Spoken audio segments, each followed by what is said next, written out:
Enquêteur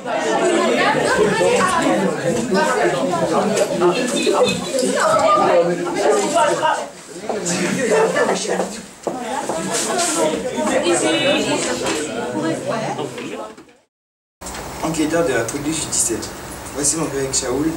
Bonjour. Les OPJ donnent un rôle à chaque enquêteur, puis ils mènent au bon fonctionnement de l'enquête. Ensuite, à chaque fin d'heure, ils font un rapport de toutes les enquêtes qui ont été menées. Après, les OPJ relèvent les rapports d'investigation, chaque groupe d'enquêteurs. Les OPJ font leur propre rapport d'investigation pour les afficher sur le tableau qui se situe au fond de la classe, salle 220. Les noms ayant participé sont Noah, Lamia, Mohamed, Haroun, Boubaker, Kadra, Marie-Sara et Evans. Merci. Bonjour cher auditoire, je vais vous présenter l'activité pause des scellés. Les participants de cette activité sont Estelle, Sofiane, Ryan, Réan, Sedjod, Delphine, Boubaker, Shaoul, Evans, Adissa, Marie et Farzana. Le but de l'activité est de gérer l'inventaire des scellés, des preuves, je veux dire, les sorties et les entrées grâce au registre, et de sceller les preuves, bien sûr. Grâce à cette activité, on a pu découvrir que l'arme du crime le scellé de l'arme du crime a été brisé, et on a retrouvé l'arme chez l'un des suspects. Je vais pas dire le nom. On a retrouvé un couteau qui a brisé le scellé. On a trouvé des empreintes digitales qui a permis de découvrir le même suspect.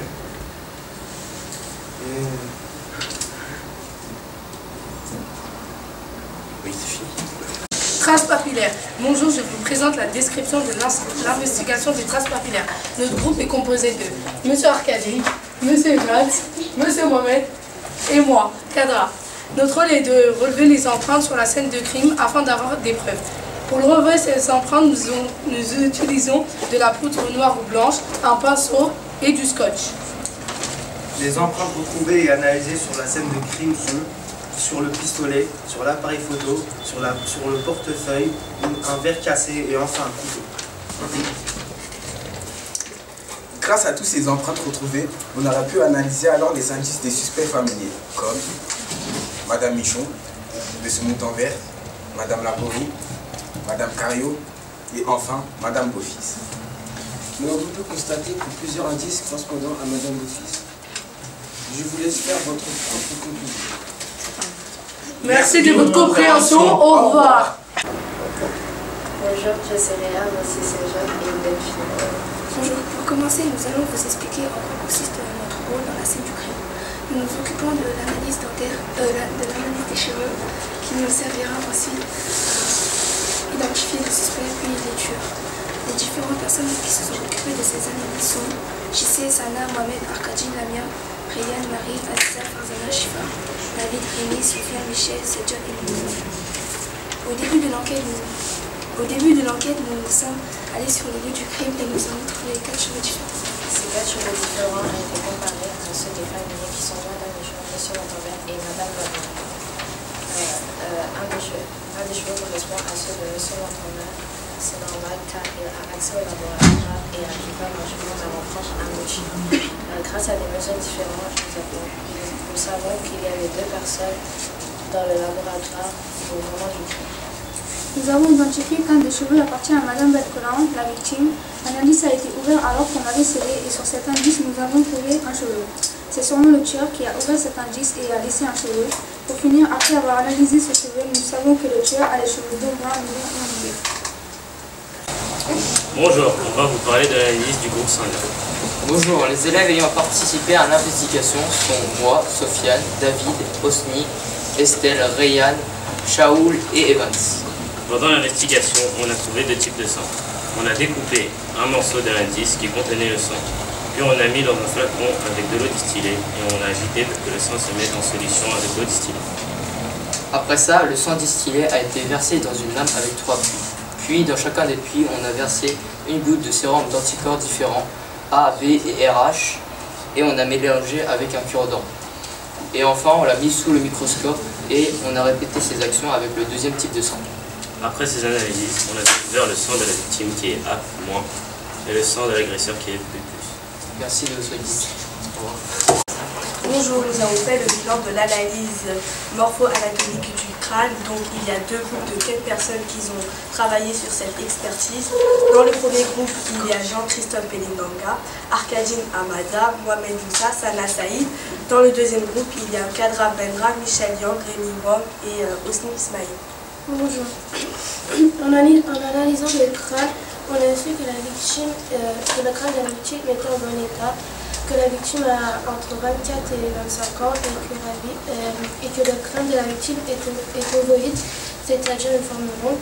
Et grâce aux indices anatomiques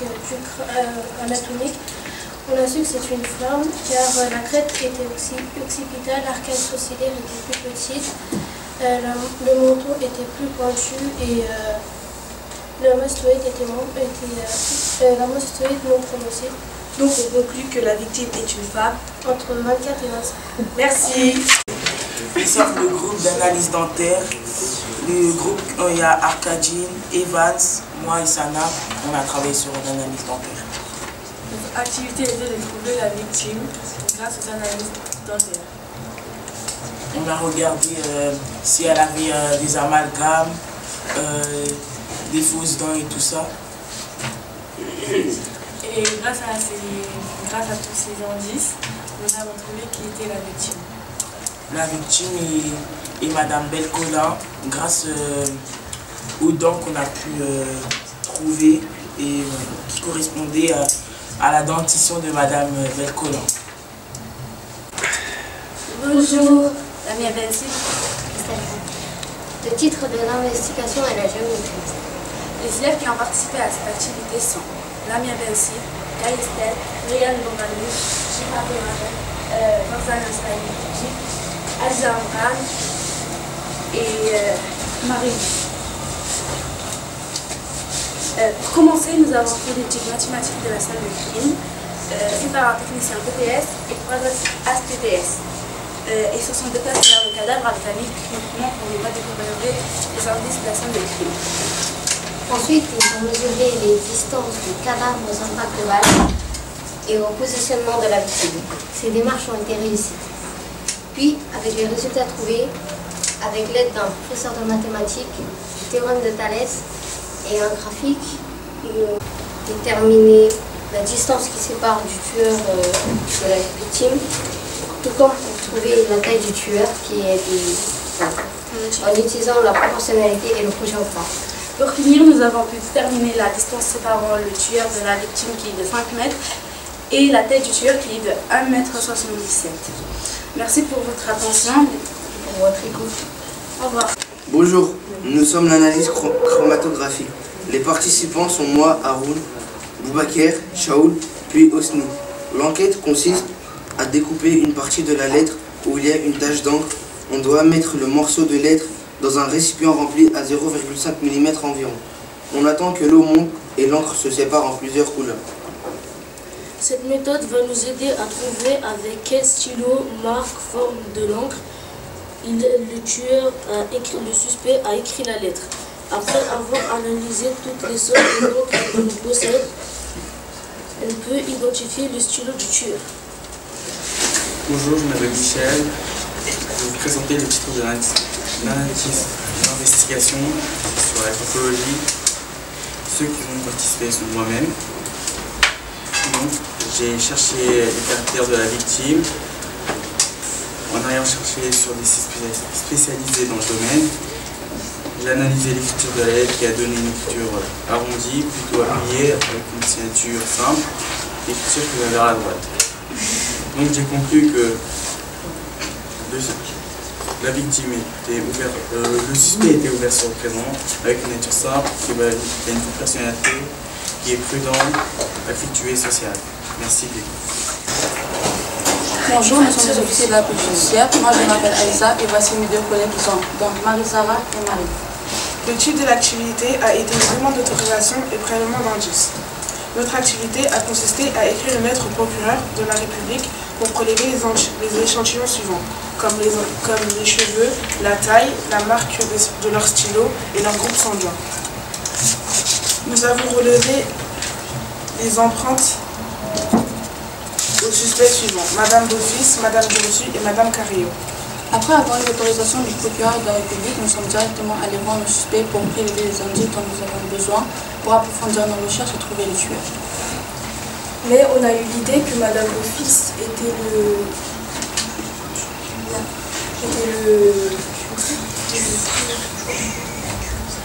Mais nous avons eu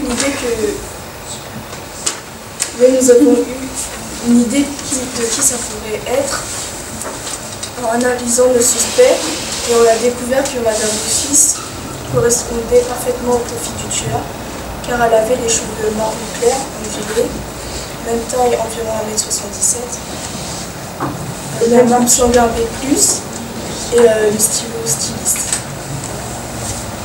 Voilà tout ce qu'on a reçu. Merci.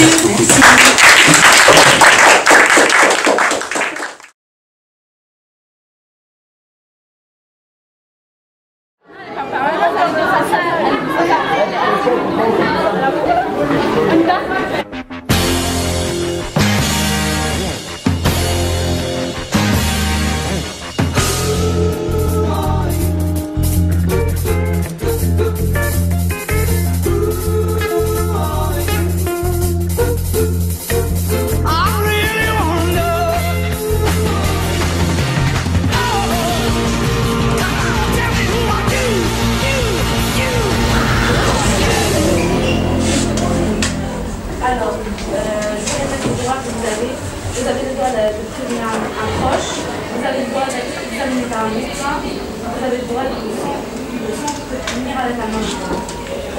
J'en ai pas besoin, je merci.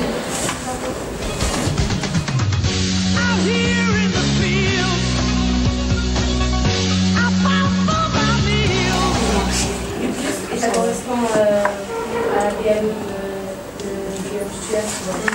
Comment vous expliquez ça? Écoutez, je sais pas, vous avez déjà pas l'air très sûr de vous, hein, donc peut-être qu'il y a eu une erreur dans vos manipulations. Vous êtes sûr? Non, mais écoutez, bon, des gens qui se disaient plus, il y en a plein. Hein, je suis loin d'être la seule, donc je vois pas en quoi ça constitue une preuve.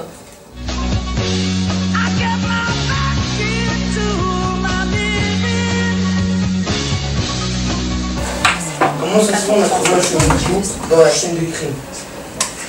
La scène du crime, c'est-à-dire, c'est la scène de SVT, c'est ça? Oui, le laboratoire. Le laboratoire, bah écoutez, vous savez, avec les gens qui se déplacent au collège, ça a sûrement dû déjà m'arriver d'y passer, j'ai très bien pu perdre un cheveu, ça ne veut pas dire que j'étais là au moment du crime. Vous êtes pas des Français, vous faites pas d'activité. Ah non, mais bon, on a déjà eu des réunions, des choses, et puis, je veux dire, peut-être que nos manteaux avec nos collègues se sont trouvés posés ensemble et qu'un cheveu est tombé d'un manteau, ça peut arriver. Il y a plein de raisons, il y a plein de choses qui auraient pu arriver. Mais en tout cas, ça ne prouve absolument pas que j'y étais au moment du crime. Et comment vous expliquez qu'on a trouvé ça dans la zone? Alors ça, je vous ai dit, hein, j'ai répondu aux enquêteurs précédents. Je ne vois pas pourquoi vous avez trouvé ça dans la salle, j'ai pas d'explication. Faux. Bah, prouvez-le que je mens. Parce que sur le couteau, il y avait vos empreintes. Le couteau qui a ouvert le scellé de cette arme. Il y avait vos empreintes. Comment expliquez-vous ça?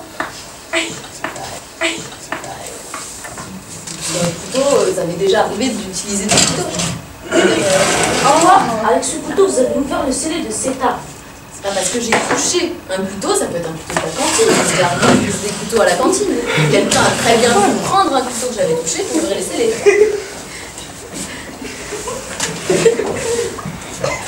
Moi, je ne connais pas. La dernière. Madame, vous allez vous styliser. On sait que c'est vous.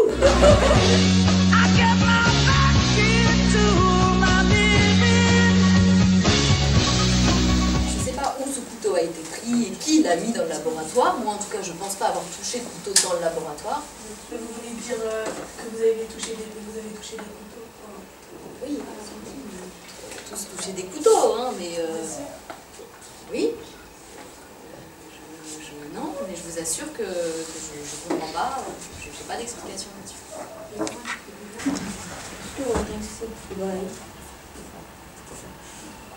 Oui, bon d'accord, c'est ma boucle d'oreille, mais ça prouve pas que je l'ai perdue là-bas, le moment du crime.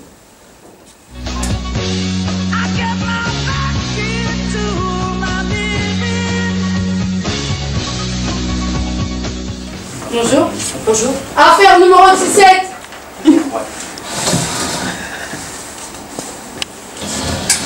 Merci. Madame Beaufils, c'est ça? Oui, c'est ça. Bon, moi je vous dis d'entrée, j'ai travaillé avec le procureur. Si vous manquez, vous perdez votre salaire, votre travail, et tout ce que vous avez. Le rapport pèse lourd sur vous. Aujourd'hui, on vous demande toute chose, c'est d'avouer. Les mensonges, ça ne sert à rien. Vous voulez tout perdre, tout gagner. Mais moi, je vous dis la vérité. Ça dépend que vous. Oui, Vous pouvez écrire votre prénom, s'il vous plaît.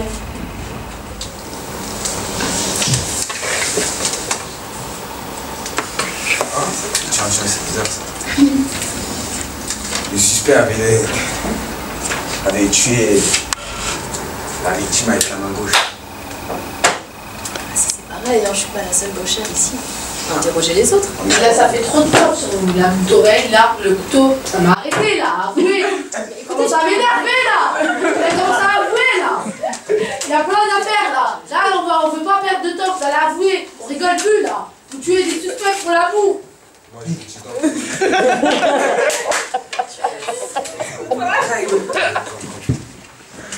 Bah, encore une fois, ça c'est un couteau.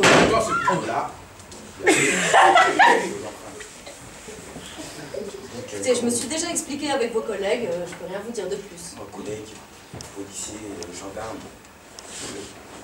Pourquoi vous avez tué la femme de... J'ai rien fait. Quelle raison j'aurais pu le faire? Parce que vous l'aimez, on le sait.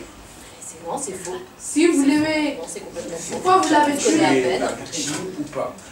Mais la victime, je la connaissais même pas. Je l'ai à peine croisée. Je réponds par oui ou par non. Oui ou non? Vous mentez.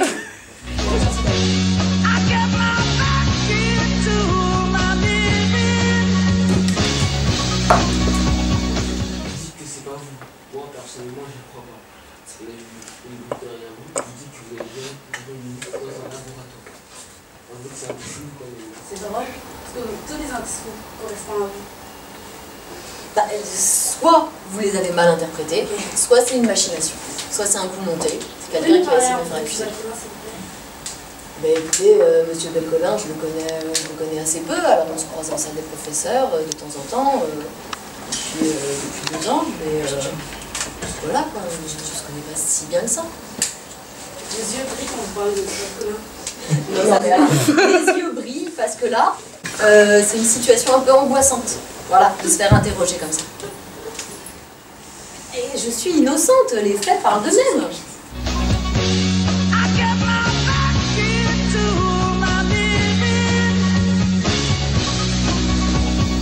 Écoutez, de toute façon, je vais pas pardonner quoi que ce soit. Hein. Oui, bien sûr, je comprends. Mais... On a trouvé comme par hasard votre boucle d'oreille dans la labo de sciences alors que vous avez... les labos de sciences... On a trouvé par hasard aussi une pistolet dans votre salle. On a par hasard encore le même groupe sanguin que vous.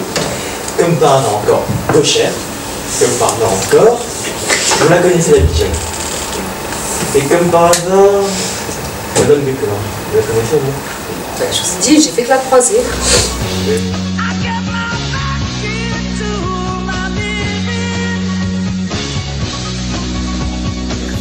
Tuer une personne. Dites-le que vous l'avez tué. Dites-le que vous l'avez tué. Vous l'avez tué. Regardez dans le miroir d'avoir tué une personne. C'est une honte. Une honte. Vous l'avez tué. Dites-le. Vous dites que vous vous retrouvez dans le laboratoire pour une réunion. Vous faites des réunions dans un laboratoire de SVT depuis quand? Dites-nous depuis quand. Vous avez croisé Madame Belcolin où? Elle ne travaille pas dans le collège. Vous l'avez tué. Tué. Assumez-le. Dites-le. Oui, je l'ai tué. Vous l'avez tué? Dites-le. Vous avouerez rien vu. Vous l'avez tué. Comment le stylo? La boucle d'oreille, le groupe sanguin, la taille, tout, le profil parfait. C'est vous la tueuse. Dites-le. Ici, c'est bon. Non, j'ai rien fait. Non, c'est un coup. C'est sûr de vous. Avouez-le. C'est facile à dire, je suis la tueuse. Dites-le. Avouez-le. Dites-le. Avouez-le. Dites-le. Bon, allez, d'accord. D'accord, j'avoue, c'est bon. Non mais... Je suis, en effet, c'est moi, je suis. La tueuse. Et pourquoi la dame vous écoute? Alors voilà, c'est... Bon, alors en effet, je connais M. Belcolin depuis quelques années et avec le temps, je suis tombée très amoureuse de lui. Quand je me suis retrouvée face à sa femme, à la soirée du collège, j'ai pas pu supporter ça. C'était trop dur de me retrouver face à elle. Alors, j'avais rien prévu au départ et puis j'ai pensé à cette arme qui se trouvait dans la salle d'histoire-géographie. Et voilà, j'ai pas vraiment réfléchi, je suis allée la chercher. Et du coup, j'ai été chercher l'arme et puis j'ai proposé à la femme de M. Belcolin de lui faire visiter le collège. Et arrivé dans le labo de SVT, j'ai tiré. Voilà, j'ai pas réfléchi, je sais pas ce qui m'a pris. Voilà, c'est parti tout seul. Bonjour. Bonjour. Veuillez vous asseoir, s'il vous plaît. Merci. Bonjour, monsieur. Bien. Vous semblez, si je me souviens bien, charger 4 enquêteurs. Oui. Pour mener à bien la résolution de l'enquête de l'énigme qui s'est posée à vous. Est-ce qu'ils peuvent me rendre compte des résultats de l'enquête? Bonjour. Bon, bonjour. Alors, depuis quand on était venu voir pour l'autorisation, pour relever les empreintes et tout, on en a conclu que Madame Beaufils correspondait à tout ce qu'on avait fait et analysé. Et c'était vraiment le profil du tueur. Donc là, elle est venue, on l'a interrogée et elle a fini par avouer qu'elle avait tué la femme de M. Belcolin. Par jalousie. Parce qu'elle l'aimait trop. Et drame passionnel. Oui. Le jour de la fête du collège. Elle aimait qui trop? La femme de M. Belcolin. Ah, d'accord. Bonjour, madame. Le jour de la fête du collège, elle les avait vus ensemble et elle nous avait dit que c'était trop pour elle. Trop, elle l'aimait trop. Et donc elle a. Elle aimait trop M. Belcolin. Oui. Donc elle a trouvé là. Après, elle l'a emmené, elle lui a fait visiter le collège. Et je marchais en salle. Elle avait trouvé une arme en histoire géo, donc elle l'a pris. Et comme c'était trop pour elle, elle lui a fait visiter. Elle est partie dans le labo et elle a sorti de l'arme, elle l'a tué. Elle a dit que c'était pas. En fait, c'était trop pour elle, donc elle a sorti de l'arme, elle a tué sans réfléchir. Et donc maintenant, elle va prendre une grosse peine. Et... Je vais demander effectivement, je ne sais pas, pour un drame passionnel, au moins 15 ans de réclusion. Au moins 15 ans de réclusion dans une prison d'État, loin d'ici. Voilà. Après, c'est un jury populaire qui décidera de la peine encourue par Mme Beaufils avec assisté de magistrats. Eh bien, écoutez, je vous félicite de votre travail. Merci. Merci. C'est bien qu'il vous félicite,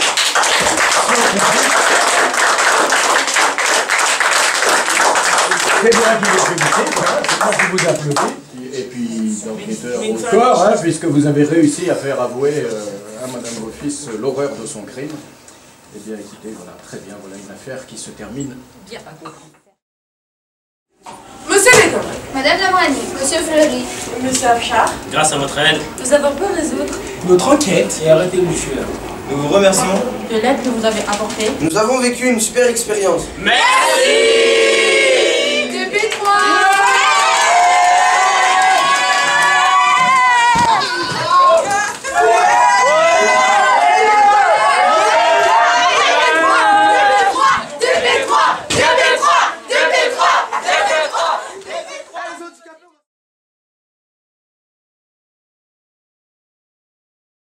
Affaire classée.